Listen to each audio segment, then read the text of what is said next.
Di sebuah desa kecil bernama Lembah Hijau, hidup seorang pemuda sederhana bernama Adi yang menemukan biji jagung emas misterius di hutan.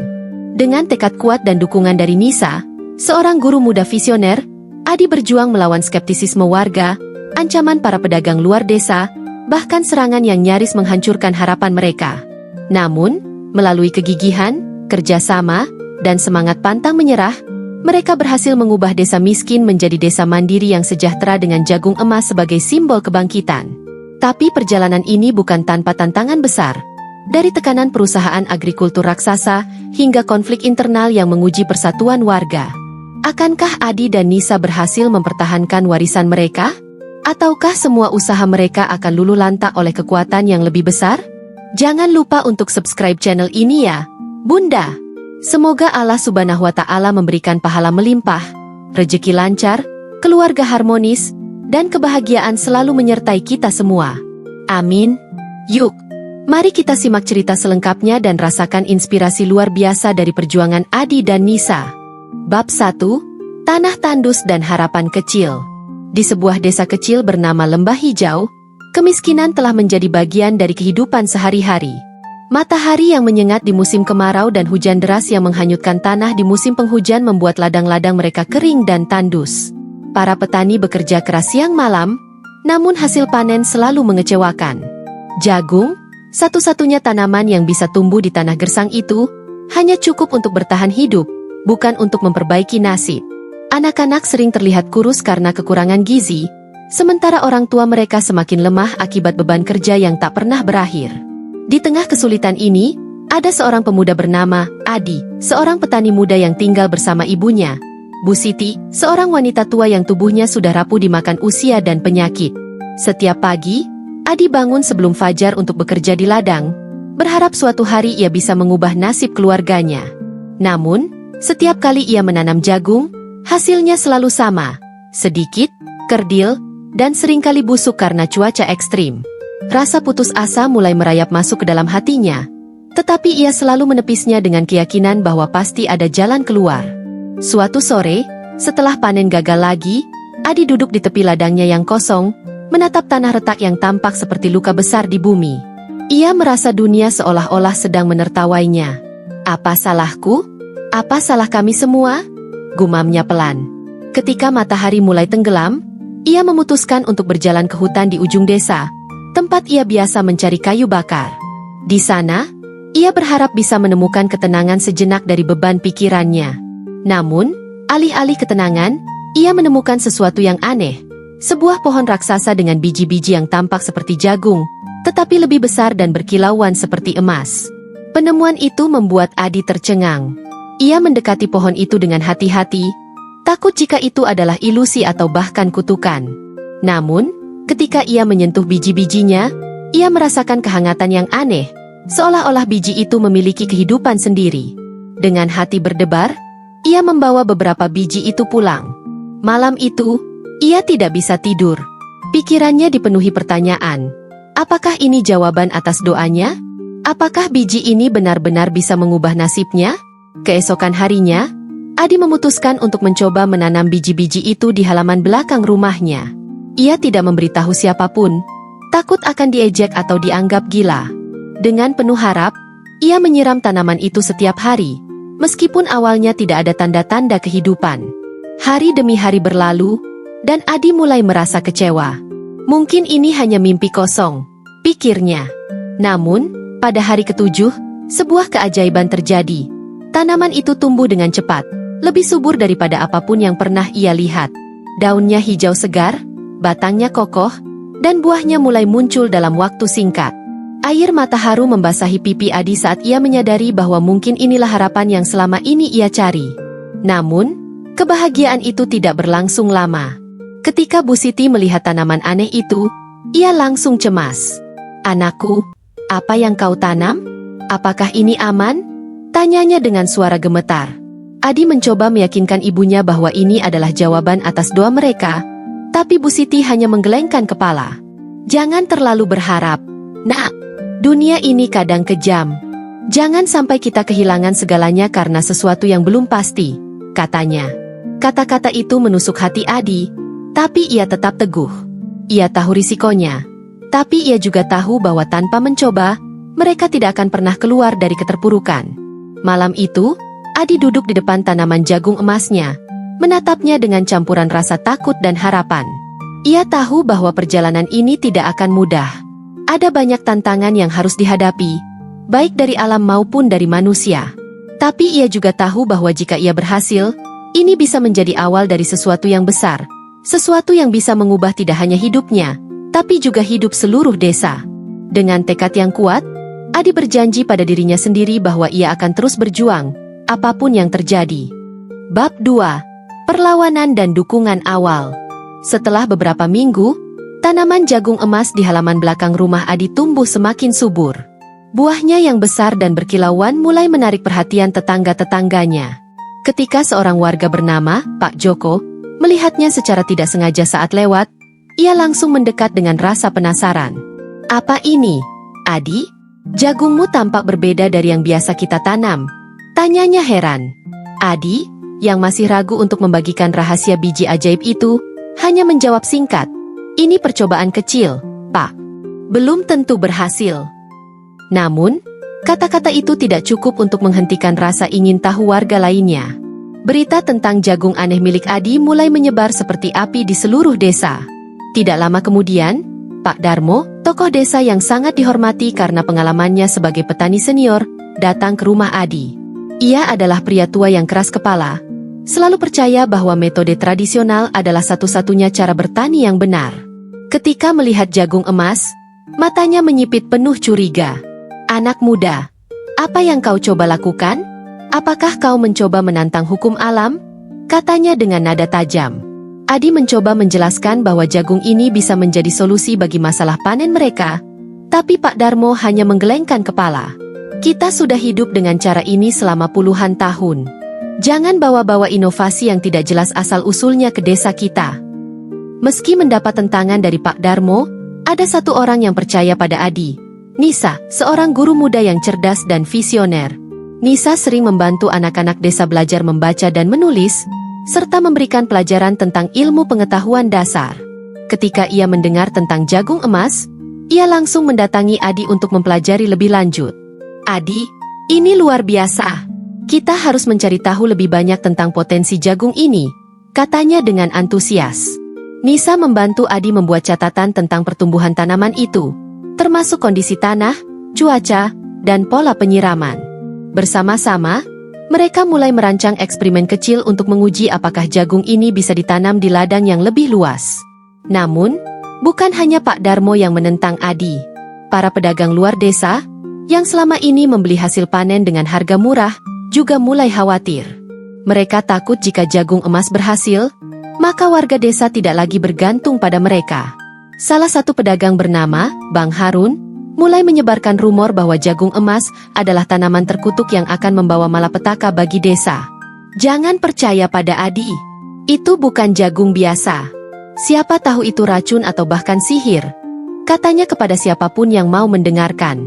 Rumor itu membuat beberapa warga mulai menjauhi Adi, meskipun ada juga yang tetap penasaran. Meski begitu, Adi tidak menyerah. Ia dan Nisa mulai mengadakan pertemuan kecil-kecilan dengan segelintir warga yang tertarik. Di bawah naungan pohon beringin tua di tengah desa, mereka menjelaskan manfaat jagung emas dan menunjukkan data pertumbuhannya. Nisa menggunakan pengetahuannya untuk meyakinkan warga bahwa ini bukan sihir, melainkan inovasi yang bisa membantu mereka keluar dari kemiskinan. Beberapa warga mulai terbuka, terutama mereka yang sudah putus asa dengan keadaan. "Kalau ini gagal, kita tidak akan kehilangan apa-apa.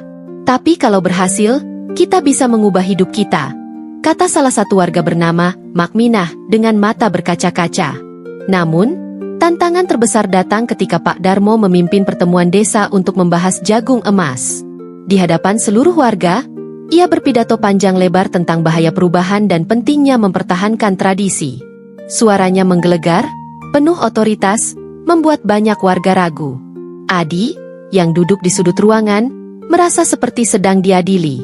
Tapi tepat ketika suasana mulai tegang, Nisa berdiri dan berkata dengan tenang namun tegas, "Pak Darmo, kami tidak ingin meninggalkan tradisi. Kami hanya ingin mencoba sesuatu yang baru untuk menyelamatkan desa kita." Apakah kita akan membiarkan rasa takut menghalangi harapan? Kata-kata itu membuat suasana hening. Beberapa warga mulai berbisik-bisik, sementara Pak Darmo hanya diam, wajahnya dipenuhi keraguan. Malam itu, Adi pulang dengan hati berdebar. Ia tahu, perjuangannya belum berakhir, tapi setidaknya ada secercah harapan. Bab 3. Keberhasilan pertama dan konflik besar. Setelah pertemuan desa yang tegang, Adi dan Nisa memutuskan untuk melanjutkan eksperimen mereka meskipun dukungan dari warga masih terpecah. Mereka mulai menanam jagung emas di ladang kecil milik beberapa warga yang percaya pada mereka. Setiap pagi, Adi dan Nisa bekerja keras di bawah terik matahari, sementara sebagian besar warga lainnya hanya mengamati dari kejauhan dengan rasa penasaran bercampur skeptis. Beberapa hari kemudian, hasilnya mulai terlihat. Tanaman jagung emas tumbuh lebih cepat daripada jagung biasa, bahkan di tanah yang tadinya tandus. Daun-daunnya hijau segar, batangnya kokoh, dan buahnya mulai muncul dalam waktu singkat. Melihat ini, beberapa warga yang awalnya ragu mulai mendekat, bertanya-tanya apakah ini benar-benar nyata. Namun, keberhasilan kecil itu tidak berlangsung damai. Ketika rumor tentang jagung emas semakin menyebar, para pedagang luar desa yang merasa terancam mulai mengambil tindakan lebih agresif. Salah satu dari mereka, Bang Harun, datang ke desa dengan membawa sekelompok orang asing yang mengaku sebagai ahli pertanian. Mereka mengklaim bahwa jagung emas adalah hasil rekayasa genetika ilegal yang bisa merusak ekosistem lokal. Ini berbahaya. Jika kalian terus menanamnya, tanah kalian akan mati selamanya. Teriak salah satu dari mereka di depan kerumunan warga. Kata-kata itu membuat banyak warga ketakutan, termasuk beberapa yang sebelumnya mendukung Adi. Bahkan Bu Siti, ibu Adi, mulai menangis, memohon agar anaknya berhenti sebelum semuanya terlambat. Adi merasa dunia seolah-olah runtuh di atas pundaknya. Ia tahu bahwa tuduhan itu tidak benar, tapi ia tidak punya cukup pengetahuan ilmiah untuk membantah klaim tersebut. Di tengah kebingungannya, Nisa datang dengan ide brilian. Kita harus membuktikan bahwa jagung ini aman, katanya dengan nada penuh keyakinan. Mereka memutuskan untuk membawa sampel jagung emas ke laboratorium di kota terdekat untuk diperiksa. Perjalanan ke kota itu tidak mudah. Mereka harus berjalan kaki berjam-jam melewati hutan dan jalan berlumpur. Namun, tekad mereka tidak pernah goyah. Setelah beberapa hari menunggu hasil, mereka akhirnya mendapatkan kabar baik. Jagung emas tidak hanya aman, tetapi juga memiliki nilai gizi yang jauh lebih tinggi daripada jagung biasa. Ketika Adi dan Nisa kembali ke desa dengan hasil laboratorium, mereka langsung mengadakan pertemuan darurat. Di hadapan seluruh warga, Nisa menjelaskan temuan mereka dengan detail. Jagung ini bukan ancaman. Ini adalah harapan kita, katanya dengan suara mantap. Beberapa warga mulai tergerak, terutama setelah melihat data ilmiah yang tidak bisa disangkal. Namun, Pak Darmo masih enggan menerima. Data saja tidak cukup. Kita sudah hidup dengan cara ini selama puluhan tahun. Apa jaminanmu kalau ini tidak akan gagal? Tantangnya. Suasana kembali tegang, tapi kali ini, ada lebih banyak warga yang berdiri di sisi Adi dan Nisa. Sementara itu, para pedagang luar desa tidak tinggal diam. Mereka mulai memanipulasi harga jagung biasa, menurunkannya drastis sehingga warga yang masih ragu merasa semakin tertekan. Kalau kalian menanam jagung emas, kami tidak akan membeli jagung kalian lagi, ancam Bang Harun. Ancaman itu membuat beberapa warga goyah, tapi Adi dan Nisa terus memberikan semangat. Kita tidak butuh mereka lagi. Kita bisa menjual jagung emas langsung ke pasar kota dengan harga lebih tinggi, kata Nisa. Untuk pertama kalinya, warga mulai melihat potensi besar di balik inovasi ini.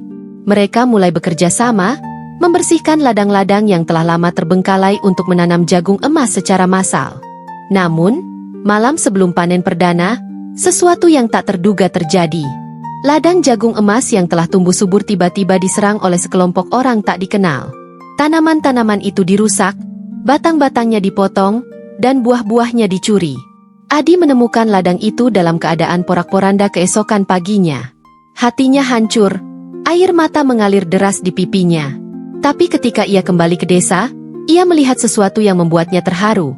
Seluruh warga, termasuk Pak Darmo, telah berkumpul di halaman rumahnya. Kami tidak akan membiarkanmu sendirian, Adi, kata Pak Darmo dengan suara bergetar. Kita akan memulai lagi, bersama-sama. Dengan dukungan penuh dari seluruh desa, Adi menyadari bahwa perjuangan ini bukan hanya tentang jagung, tetapi tentang persatuan dan harapan yang tak pernah padam. Bab 4. Keputusan besar dan perjuangan mandiri.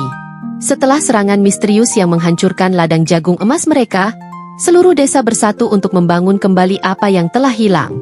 Dengan semangat yang menyala-nyala, warga mulai membersihkan ladang yang rusak dan menanam kembali jagung emas dari biji-biji cadangan yang tersisa. Adi, Nisa, dan Pak Darmo memimpin upaya ini, bekerja siang malam tanpa kenal lelah. Namun, tantangan tidak berhenti di situ. Para pedagang luar desa terus mencoba merusak moral warga dengan menyebar rumor baru bahwa jagung emas adalah penyebab kemarau panjang yang melanda desa.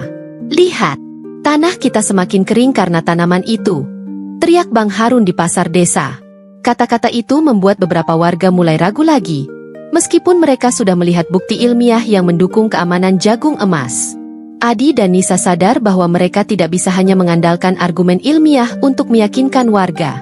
Mereka memutuskan untuk mengambil langkah lebih besar, membentuk sebuah koperasi petani. Ide ini awalnya ditentang oleh sebagian warga yang khawatir akan gagal lagi. "Bagaimana kalau kita rugi? Kita tidak punya cukup uang untuk memulai ini," protes salah satu warga bernama Pak Tono. Namun, Nisa menjelaskan bahwa koperasi ini bukan hanya tentang uang, tetapi tentang kerjasama dan keberlanjutan. "Kita tidak perlu bergantung pada pedagang luar lagi. Kita bisa menjual jagung emas langsung ke pasar kota dengan harga yang jauh lebih tinggi," katanya. Setelah diskusi panjang, akhirnya seluruh desa setuju untuk membentuk koperasi, dengan Adi sebagai ketua dan Nisa sebagai pengurus utama. Namun, keputusan ini tidak disambut baik oleh semua pihak. Salah satu perusahaan agrikultur besar dari kota, PT Agrojaya, datang ke desa dengan tawaran menggiurkan. Mereka ingin membeli hak atas jagung emas dengan iming-iming uang besar. "Kami akan memberikan Anda semua uang tunai jika Anda menyerahkan jagung ini kepada kami. Kami akan mengurus segalanya. Produksi, distribusi, bahkan pemasaran," kata perwakilan perusahaan itu dengan nada manis. Beberapa warga mulai tergoda, terutama mereka yang masih hidup dalam kemiskinan. "Bayangkan, kita bisa langsung kaya," bisik salah satu warga. Adi dan Nisa tahu bahwa tawaran ini adalah jebakan. Jika mereka menyerahkan jagung emas, maka desa mereka akan kehilangan kendali atas inovasi yang telah mereka perjuangkan mati-matian. Di tengah ketegangan, Adi mengumpulkan seluruh warga di balai desa untuk diskusi terakhir. Ia berdiri di depan kerumunan dengan suara bergetar namun penuh keyakinan. "Jika kita menjual jagung ini kepada mereka, kita hanya akan menjadi alat bagi keuntungan mereka. Kita akan kehilangan harapan untuk mandiri. Apakah kita rela hidup seperti dulu lagi?" tanyanya. Nisa melanjutkan, "Kita sudah berjuang begitu keras sampai di sini. Apakah kita akan menyerah begitu saja?" Warga mulai berbisik-bisik. Ada yang setuju, ada yang masih ragu. Pak Darmo, yang tadinya skeptis, akhirnya angkat bicara. "Anak muda ini benar. Kita harus mempertahankan apa yang sudah kita bangun bersama." Keputusan akhir diambil melalui pemungutan suara. Hasilnya, mayoritas warga memilih untuk menolak tawaran perusahaan besar itu. Mereka sepakat untuk melanjutkan usaha mereka secara mandiri melalui koperasi. Namun, perjalanan menuju kemandirian tidak mudah. Mereka harus belajar cara mengelola koperasi, membangun jaringan distribusi, dan mempromosikan produk mereka ke pasar yang lebih luas. Nisa menggunakan pengetahuannya untuk mengajarkan warga tentang manajemen bisnis dan pemasaran. Sementara itu, Adi fokus pada pengembangan teknik pertanian yang lebih efisien. Mereka juga mulai membuat produk olahan dari jagung emas, seperti tepung protein tinggi dan minyak jagung berkualitas premium, untuk meningkatkan nilai jualnya. Meski demikian, tekanan dari luar terus berdatangan. Para pedagang luar desa mulai memboikot desa Lembah Hijau, sementara PT Agrojaya terus mencoba membujuk warga dengan tawaran baru. Namun, semangat persatuan warga tidak bisa dipatahkan. Mereka bekerja lebih keras dari sebelumnya, saling membantu, dan berbagi pengetahuan. Perlahan tapi pasti, usaha mereka mulai membuahkan hasil.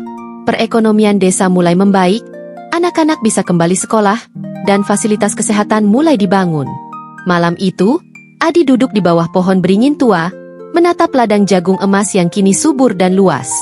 Hatinya dipenuhi rasa syukur dan harapan. Ia tahu bahwa perjuangan belum berakhir, tapi ia juga tahu bahwa mereka sedang berada di jalur yang benar. Bab 5. Warisan untuk generasi mendatang. Setelah beberapa bulan berjuang keras, Koperasi Petani Desa Lembah Hijau akhirnya mulai membuahkan hasil yang signifikan. Jagung emas mereka berhasil menembus pasar regional dan bahkan mulai dikenal di luar daerah. Produk olahan seperti tepung protein tinggi dan minyak jagung berkualitas premium menjadi primadona di pasar kota.